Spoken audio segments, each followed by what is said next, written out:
Hello and welcome to this tutorial. In this tutorial I'm going to show you how to make this cute little eye mask. It's a great scrap buster for your scraps of fabric, and it's a nice, quick, easy make. So let's get started on what you're going to need to make this sleeping eye mask. So you're going to need to print out the template, the eye mask template.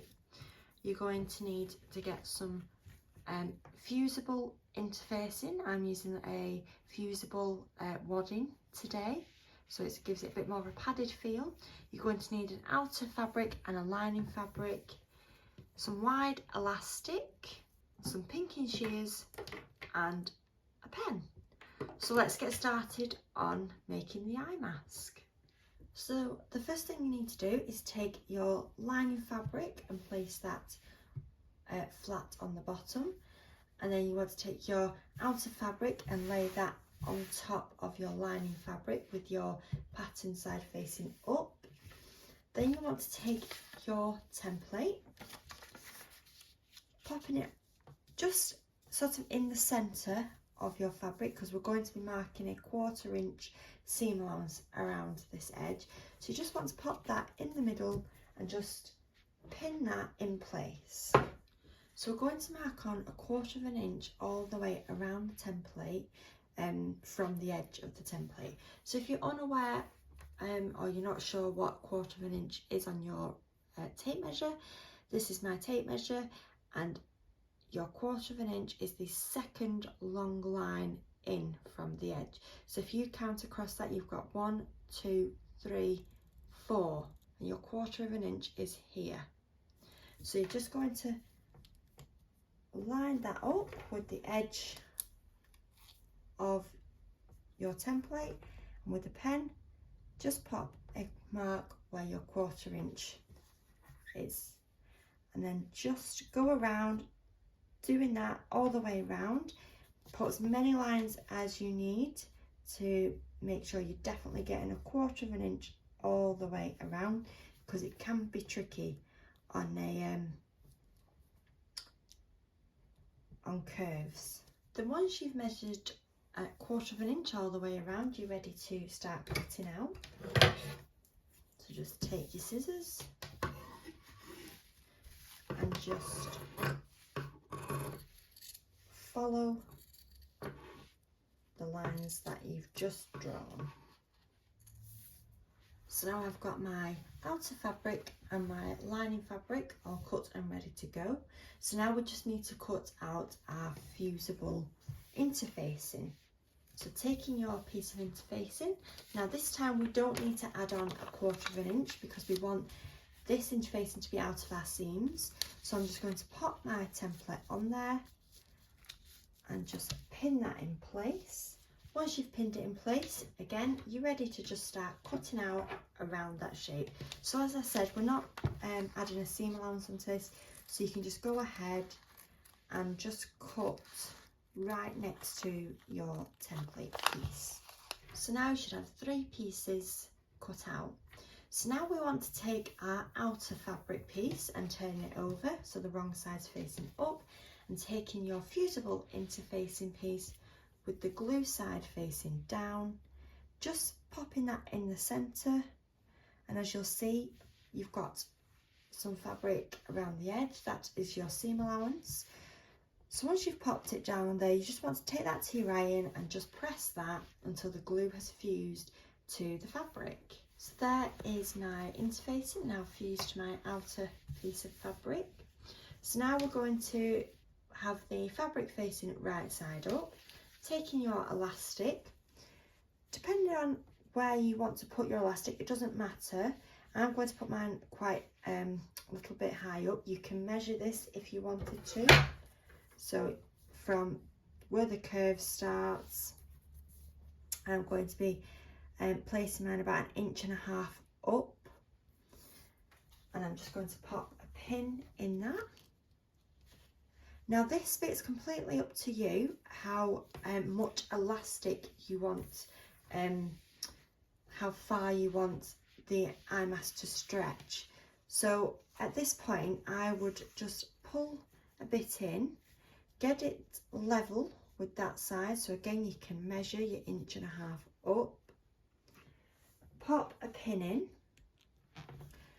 and then I would try that on just as it is. You don't need to turn it round. I would literally just put my head through there and just see if I like it, how tight it is. If you find that it's too tight, just unpin one side and put a bit more elastic in, pin it again, try it again. Or if it's too big, again, just pull it tighter, take your pin out, pull it tighter and pop your pin back in. And just keep having a play about with it until you feel that there's enough elastic there to make it feel comfortable. So I adjusted mine quite a bit. So as you can see, I've got quite a bit of elastic lying flat in there. So once you're happy with it, you just need to cut off that excess elastic. And then we're going to go to the sewing machine and you're just going to base stitch these ends of the elastic in, about 1/4 inch, 1/8 inch, doesn't matter. Just go over it a few times each end and back stitching just so it's definitely secure. So there we go, I've stitched both of my ends in. So now we just want to make sure that this piece of elastic in the middle is just lying flat. So just flatten that down if you've got a lot in there, just the best you can. So now we want to take our lining piece and pop in this on top, lining all your sides up, and then you can either pin or clip this bit. I like to clip it. So you want to leave an opening at the top, so I like to just pop a clip on the left hand side first, and then leave a gap at the top and just pop another clip in. And it only has to be, you know, a hand width, a few inches, just then you can turn it through. And then just align up all your edges and pop some clips or pins all the way around.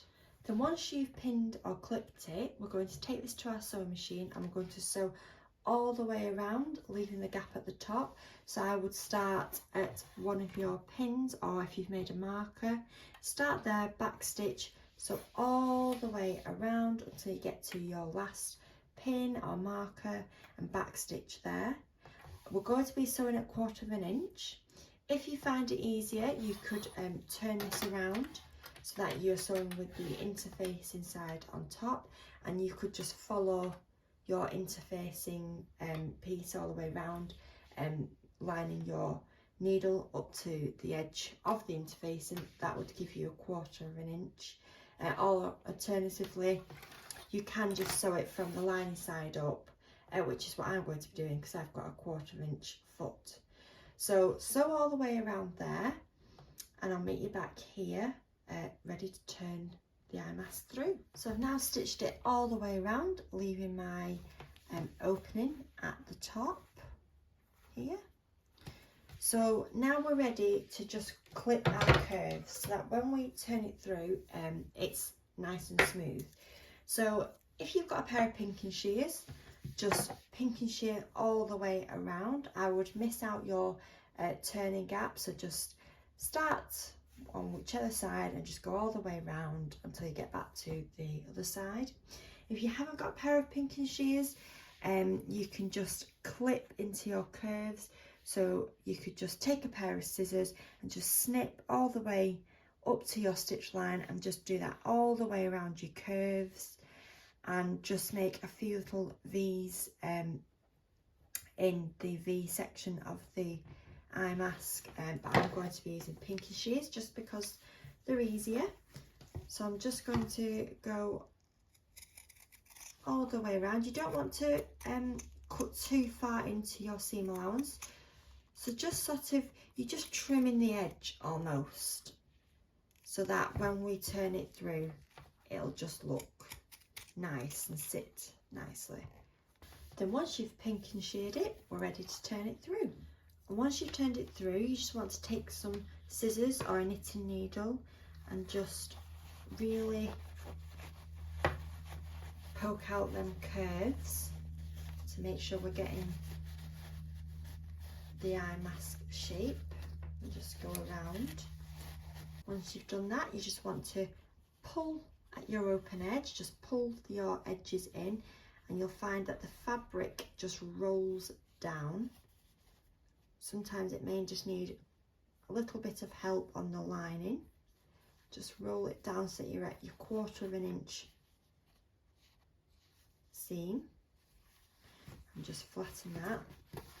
Make sure your elastic's flat, and then once you've done that, we want to just take this to our iron and just give it a really good press on both sides to make sure everything's laying flat and it's looking nice and neat. Once you've given it a press, we now want to take this to our sewing machine and top stitch around the edge, closing up our gap.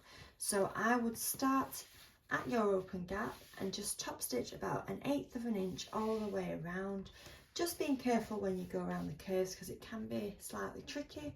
So just take your time, lift your foot up and keep moving it around, making sure that you're definitely having the same top stitch sort of seam around the top.